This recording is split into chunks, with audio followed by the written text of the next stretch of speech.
네, 오늘 같이 나눌 말씀은 레위기서 26장 40절로 46절 말씀입니다. 레위기서 26장 40절부터 46절 매일 큐티 말씀인데요.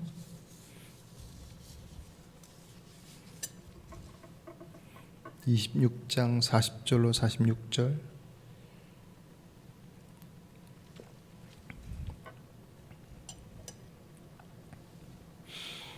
우리 천천히 같이 한 목소리로 같이 봉독하실까요? 그들이 나를 거스른 잘못으로 자기의 죄악과 그들의 조상의 죄악을 자복하고 또 그들이 내게 대항함으로 나도 그들에게 대항하여 내가 그들을 그들의 원수들의 땅으로 끌어갔음을 깨닫고 그 할례 받지 아니한 그들의 마음이 낮아져서 그들이 죄악의 형벌을 기쁘게 받으면 내가 야곱과 맺은 내 언약과 이삭과 맺은 내 언약을 기억하며 아브라함과 맺은 내 언약을 기억하고 그 땅을 기억하리라. 그들이 내 법도를 싫어하며 내 규례를 멸시하였으므로 그 땅을 떠나서 사람이 없을 때에 그 땅은 황폐하여 안식을 누릴 것이요 그들은 자기 죄악의 형벌을 기쁘게 받으리라. 그런즉 그들이 그들의 원수들의 땅에 있을 때에 내가 그들을 내버리지 아니하며 미워하지 아니하며 아주 멸하지 아니하고 그들과 맺은 내 언약을 폐하지 아니하리니 나는 여호와 그들의 하나님이 됨이니라.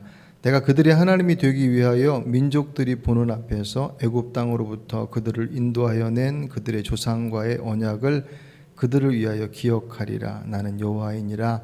이것은 여호와께서 시내산에서 자기와 이스라엘 자손 사이에 모세를 통하여 세우신 규례와 법도와 율례니라. 아멘.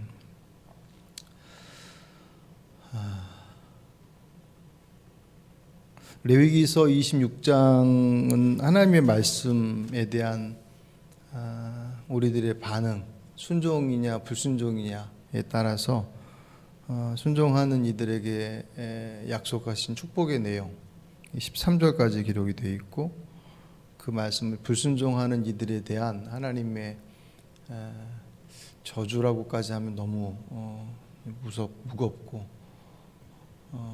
저주 문제 끝장나는 거니까요. 하나님의 징계에 대한 내용들이 14절부터 39절까지 그렇게 거의 한 2배 정도 기록이 되어 있습니다. 하나님의 말씀을 따라 지킬 때, 이것은 이제 성경에서 말씀하시는 주님의 그 인도하심이죠. 그 말씀을 따라서 그럴만하기 때문이 아니라 주의 말씀이기 때문에 라고 하는 것이 말씀에 순종하는 가장 중요한 그 뼈대이죠. 그죠? 물론 이해하고 쫓아가면 더 신나게, 더 재미나게, 또 힘차게 갈 수도 있겠지만, 이해가 되지 않는다 할지라도 하나님의 말씀이니까, 내가 믿는 누군가가 내게 가자고 얘기할 때 그 사람이 말하는 거면 믿을만해 라고 해서 쫓아가듯이, 이해돼서가 아니라 믿을만 하니까 쫓아가듯이, 하나님의 말씀 또한 그분을 신뢰하기 때문에 그 말씀을 따라서 그냥 가는 거죠.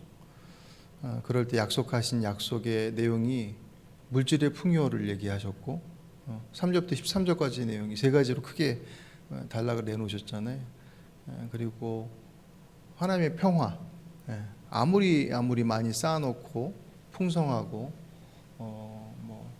큰 힘을 가지고 있어도 그 마음의 불안함과 그 상황의 불안함 속에 있다고 한다면, 그거 아무리 많은 거 이고 살 수는 없잖아요. 그죠? 부족하고 연약하더라도 주님 주시는 평화가 있을 때 진정한 평화, 사는 게 무엇인지에 대한 것을 알 수 있게 되죠.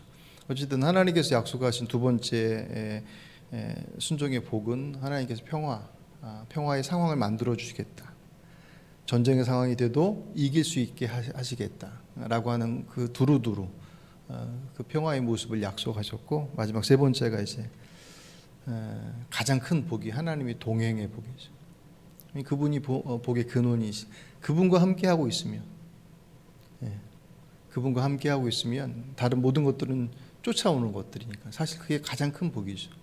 그래서 그 세 가지를 말씀을 하시죠.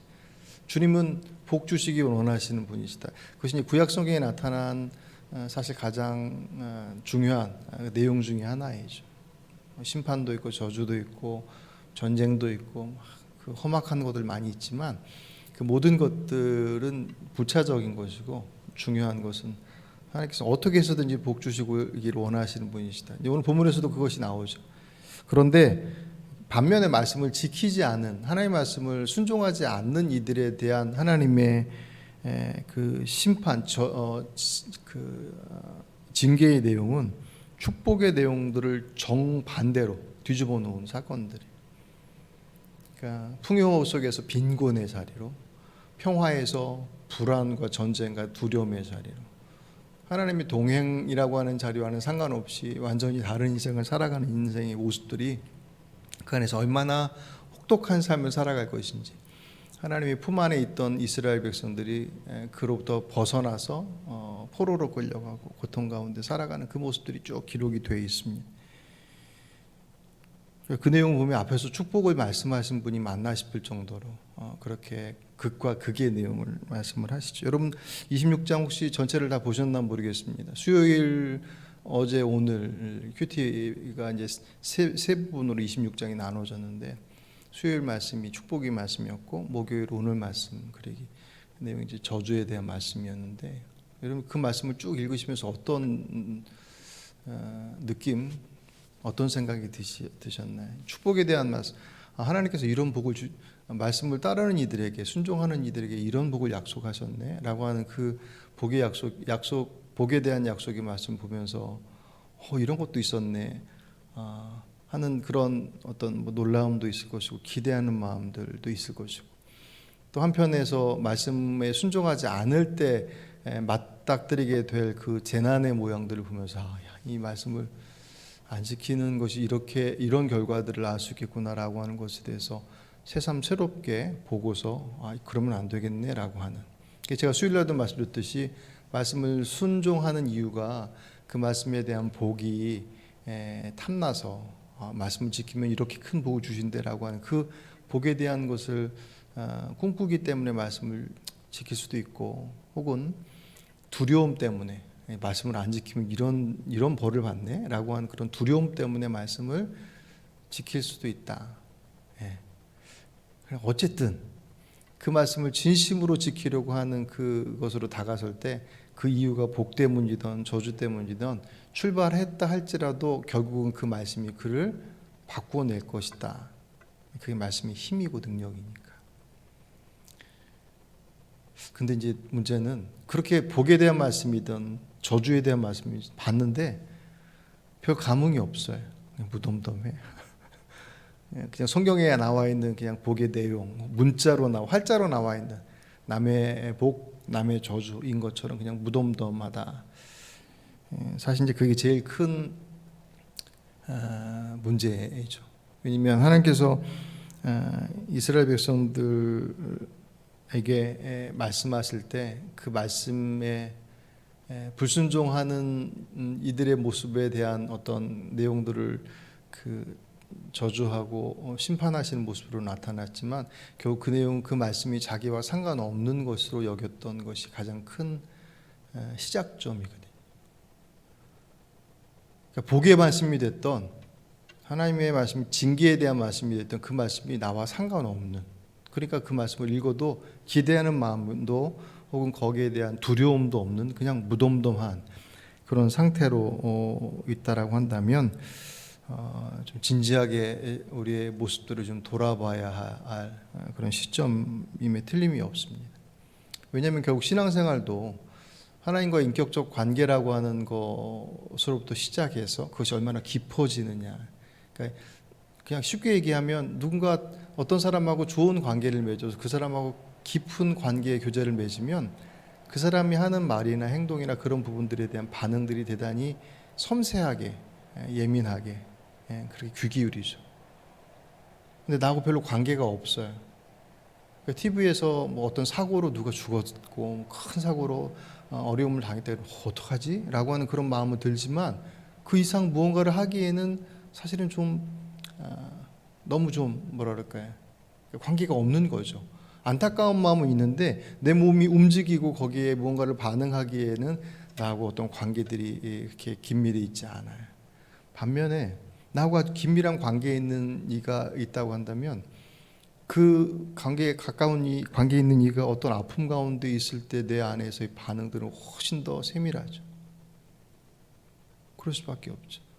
그게 사람과의 인격적 관계 속에서 나타나는 그냥 보편적인 모습인 것과 같이 하나님과의 우리의 관계도 마치 그와 같이 설명할 수 있다 하더라는 거죠.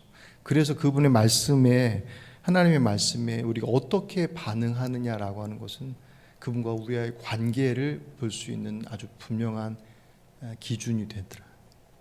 내가 말씀을 들을 때 그 말씀이 내게 나를 쿵쾅쿵쾅하게 하는 그게 뭐 기대가 됐던 아니면 두려움이 됐던 그런 모습들로 반응하고 있다면 내가 적어도 그분과의 관계가 긴밀해지고 있는 모습들이다라고 하는 것을 이렇게 알 수 있는 거라고 한다면 아무런 감흥도 없고 아무런 내 안에서의 그런 느낌도 없다고 한다면, 그렇다고 그것이 뭐 감정적으로 막 오르락내리락 그것을 의미하는 게 아니라 그 말씀이 내게 주신 것으로 생각되지 않고 다른 사람의 얘기로만 생각되어진다면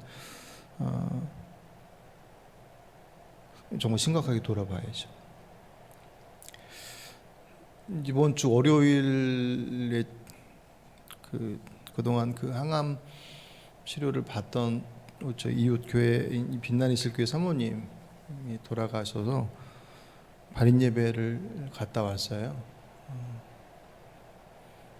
토요일 날 소천하셔서 월요일 날 발인 예배였었는데 가까이 지내기도 했고 그래서 이제 그 사정을 더 잘 아니까 사실 이제 더 안타깝기도 하고, 그래서 이제 발인 예배를 아침에 새벽 예배 마치고 이제 갔더니 지방 여성교회에서도 오셨더라고요. 그래서 이제 조가도 준비해 주시고, 그러니까 보니까 이제 새벽 예배들 마치시고 오신 것 같아요. 여러분들 이렇게 와 계셔서 그래도 이렇게 쓸쓸하게 가족들만 있지 않고 교인들이랑 여러분들 많이 있어서 그래도 다행이다라고 생각이 됐었는데, 한편으로 좀 아쉬운 점이 하나 있었어요. 뭐냐면 이제 예배 마지막 이제 발인 예배를 드리면서 이제 여성교회에서 이제 조가를 이렇게 준비해서 드리는데 조가를 너무 잘하는 거예요. 씩씩하게. 이상하죠. 조가를 씩씩하게 잘하는 게 이상. 그러니까 발인 예배면 이제 어쨌든 돌아가시고 나서 함께 할 수 있는 이제 마지막 시간이 이제 얼마 안 된 거잖아요. 돌아가시긴 했어도. 그리고 나서 이제 발인 예배 마치고 나서 소천 화장장으로 가서 이제 절차를 마치고 나면 이제 그 모습마저도 같이 할 수 있는 시간이 이제 없으니까 사실 발인 예배 시간들이 유족들에게는 더 사실 무겁게 다가오죠. 순간순간마다. 그런 무거운 상황 속에서의 모습에 비해서 조가가 너무 힘이 있더란 말이에요. 제가 조가를 잘했느냐 못했느냐 그걸 판단하는 게 아니라 그 분위기와 그 상황 속에서의 모습이 뭔가 좀 이렇게 고개가 갸웃되어지는. 그러니까 그것은 그분들이 열심이 없어서도 아니고, 열심이 없거나 마음이 없었으면 그 새벽 본인도 일정이 있었을 텐데 그 시간에 와서 그렇게 하실 리 없잖아요. 분명히 마음 쓰고 또 시간 내고 하는 그런 모습이 틀림없는데, 그것과 그 상황 속에서 유족들의 마음과 이렇게 일치되기에는 뭔가가 조금 더 좀 다른 그렇다고 해서 무슨 조가를 일부러 눈물을 흘리면서 하거나 일부러 소리를 작게 그런 것을 얘기하는 건 아니죠.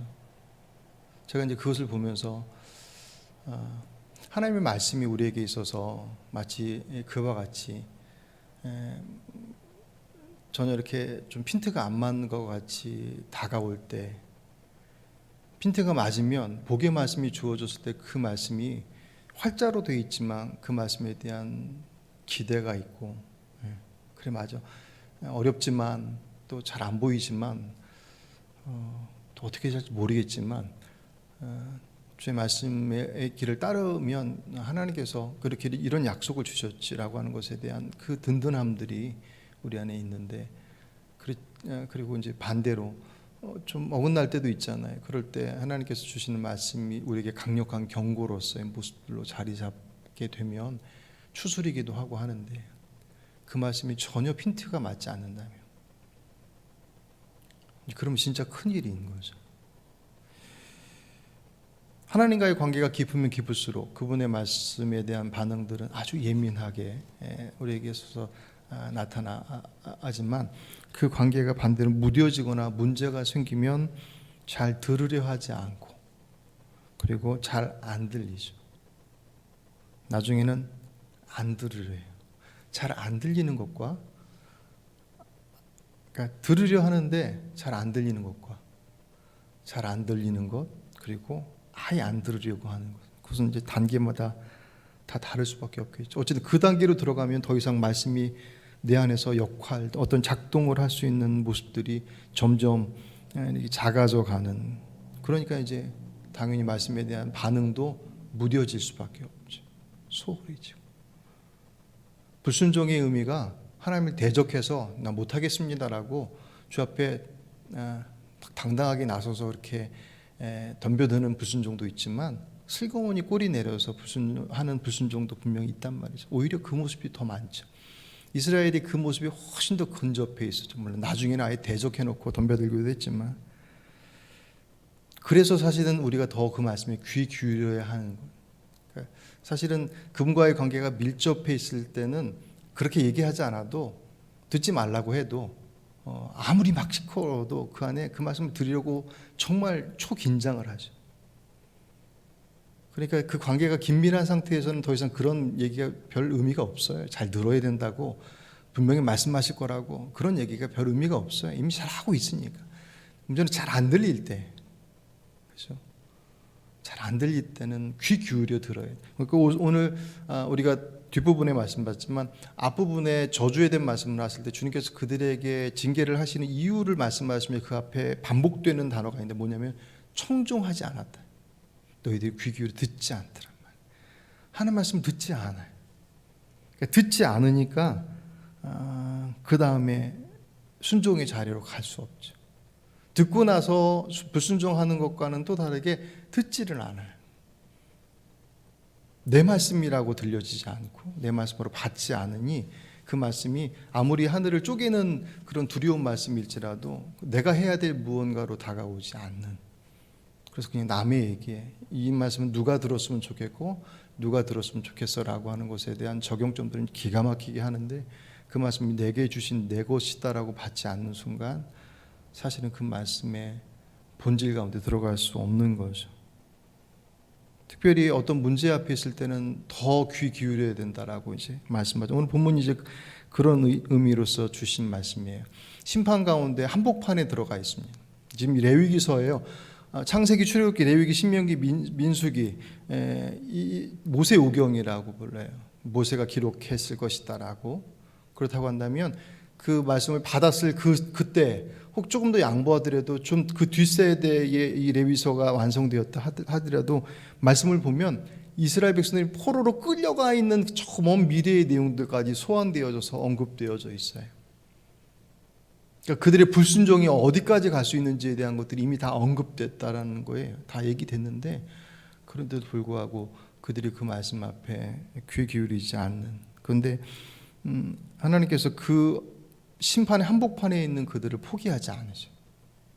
돌아올 길에 대해서 끊임없이 말씀하고 있습니다. 왜냐하면 하나님의 목적은, 그들을 징계하시는 목적은, 심판하시는 목적이 망하는 것, 끝장내는 것에 있지 않고 회복에 있기 때문에. 그래서 불순종하는 이들의 모습들이 무너져가는 것들에 대해서 안타까워하시면서도 그 길들을 하나님께서 의지적으로 막지 않으셔요. 열어놓으셔요. 그들의 선택에 따라서 움직여지도록. 그럼에도 불구하고 주께서 포기하지 않으셔요.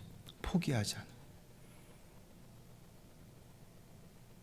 우리들의 삶 속에서 어떤 문제에 봉착했을 때는 더 주의 말씀에 귀 기울여야 할 때라고 하는 것은 아무리 강조해도 지나치지 않습니다. 그게 우리 죄 때문에 나타난 문제일 수도 있고, 우리들에게 어떤 신앙의 연단의 과정 속에서, 훈련의 과정 속에 주시는 것일 수도 있어요.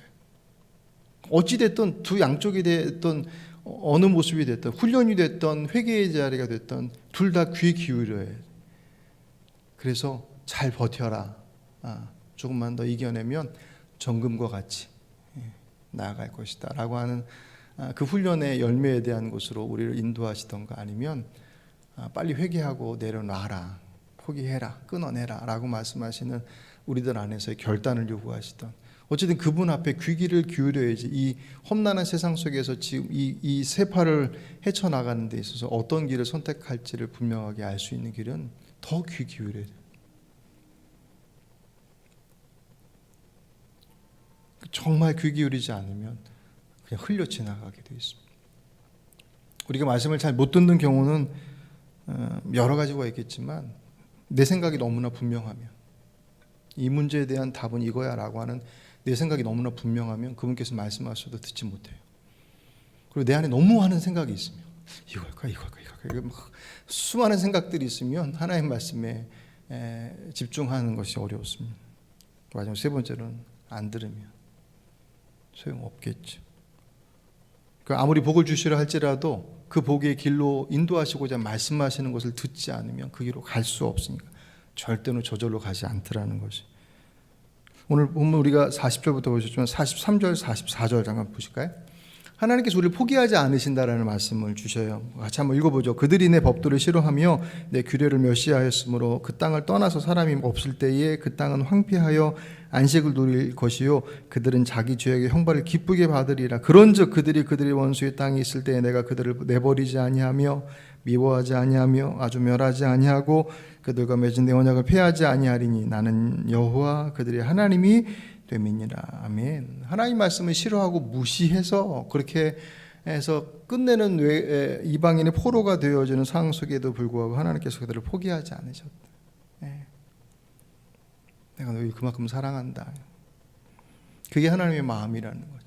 그게 부모의 마음인 것이고, 하나님께서 그들이 돌아오기만 기다리시고 계시. 불순종하는 이들에 징계하고 있지만, 맞아 죽으라고 주시는 징계가 아니라 정신 차리라고 주시는 자리이니, 그 속에서 귀 기울일 때 주님께서 그 귀 기울임 속에서 손 내밀기만을 기다리고 계시더란 말이에요. 그래서 손 내미는 것을 보실 때 42절, 내가 야곱과 맺은 내 언약과 이삭과 맺은 내 언약을 기억하며 아브라함과 맺은 내 언약을 기억하고 그 땅을 기억하리라. 아멘. 그거 내가 다 잊어버리지 않고 있다. 너에게 약속한 거, 내가 원래 주기로 했던 그거 내가 기억하고 있다. 손만 내밀고 주 앞에 돌아오기만 한다면, 그 돌아옴이 무엇이냐, 우리가 얘기할 때 회개라고 얘기하죠. 근데 회개를 오늘 본문의 40절 41절은 좀 풀어놨어요.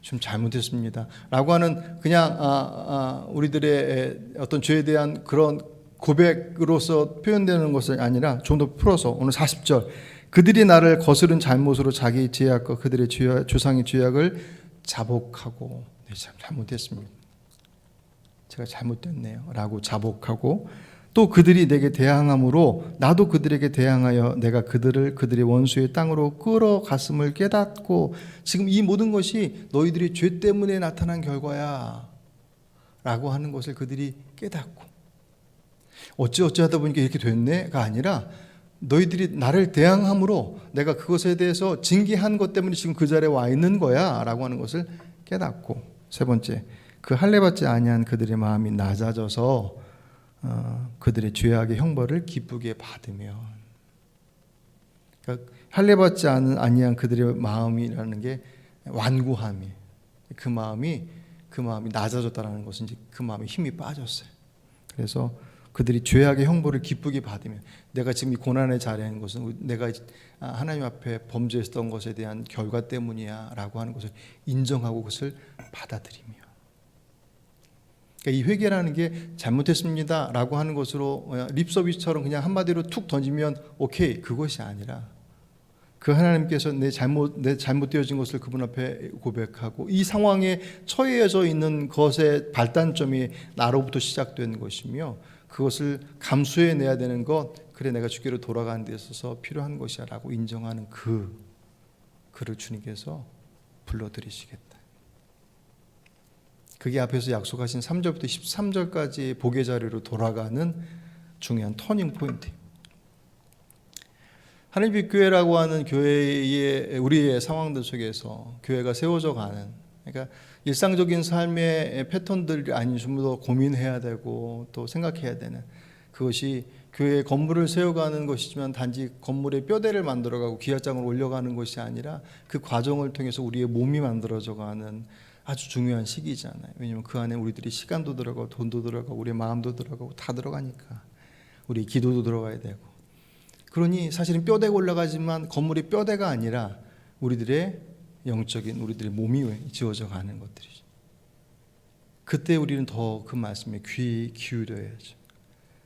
벌받을까 두려워서가 아니라 그분께서 인도하신 길을 따라가는 그 속에서 주시는 그 풍성함들이 우리 안에서 어떻게 이루어질지를 기대하면서, 그럴 때 우리들의 실력과 계산으로서 불가능한 것들, 아니 뭐 알아서 되겠지, 그런 막연한 기대가 아니라 약속에 근거한 기대, 그것이 우리에게 주신 말씀이니까 오늘 이 새벽 이 저녁에 여러분 그것을 위해서 기도하시길 바랍니다. 우리들의 계산과 우리들의 주머니는 뻔히 다 드러나 있습니다. 유리지갑인데 그것이 어떻게 뻥튀기가 될 것이며 어떻게 될 것인지에 대한 것들은 우리들의 몫을 넘어서는 것들이죠. 단 우리에게 주신 것은 기대 하나. 왜냐하면 그분께서 그 말씀을 따르는 이들에게 복주시로 약속하신 분이시니까. 그 말씀을 붙잡고 나갈 때 그 자리가 곤란함의 자리, 도대체 물음표밖에 보이지 않는 그 자리가 하나님의 살아계심을 경험할 수 있는 자리가 된다라는 그 반복되는 어구들이 우리에게 실제가 되어지는 그런 복된 자리가 될 수 있음을 기억하시고, 그런 은혜들을 누리는 저와 여러분 되시길 주의 이름으로 축복합니다.